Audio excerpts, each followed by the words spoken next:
Welcome to Radically Word of the Week. My name's Sujith and this week's word is approach.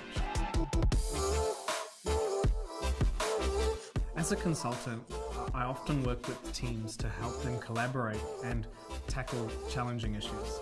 A common pitfall I come across is teams not seeing each other's superpowers, and this ends up impacting the approach they decide to take. So when tensions arise with the team, instead of harmonizing, conflict rises high and hierarchy will prevail and dictate what approach the team takes. A concept I lean on to help this type of situation is inspired by Henrik Niebig from Spotify and Crisp.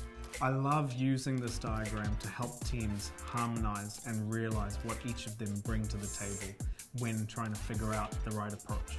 When we talk about do the right thing, this is where people that think of customer experience or by default always focus on the customer and how to make them awesome and not falling in love with products or the solution. This is where they strive. Do the thing right. This is all about quality, due diligence, and this is where people like testers and perfectionists, this is where they strive. And finally, do it fast. This tends to be our leaders or people that are senior that have the context of the parameters, the constraints, limitations.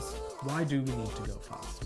So what happens when we don't have this level of clarity or awareness leading up to deciding how we're going to approach something? If I start with do it fast, we end up having leaders with traditional behaviors setting a deadline and saying because this person said so, without the context of why we have to work to this deadline or budget constraint or any other limitation or parameter. The issue with this is team members don't necessarily get buy-in to those constraints or parameters to work within. And if we look at doing the right thing, selecting the right thing, leaders that are holding on to the context of why we need to go fast end up labeling those people as taking too long, overthinking, overcooking design or selection. So the team ends up rushing the decision and we haven't selected the right thing. Now when we go to do the thing right, it feels like putting lipstick on a pig.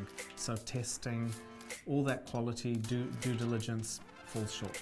So I actually love coming into environments like this and helping people see the potential and harmonize to find that sweet spot of doing the right thing, do the thing right, and do it fast, and appreciate what each other bring to the table.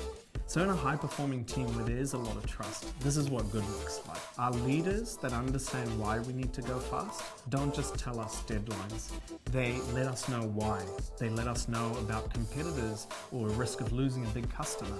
And now that gives our teams buy-in. This context will help the team do the right thing and do the thing right and understand how much they can flex to work within those parameters so they don't go too slow. So if this resonates and you're curious to understand more or discuss this at a deeper level, please reach out.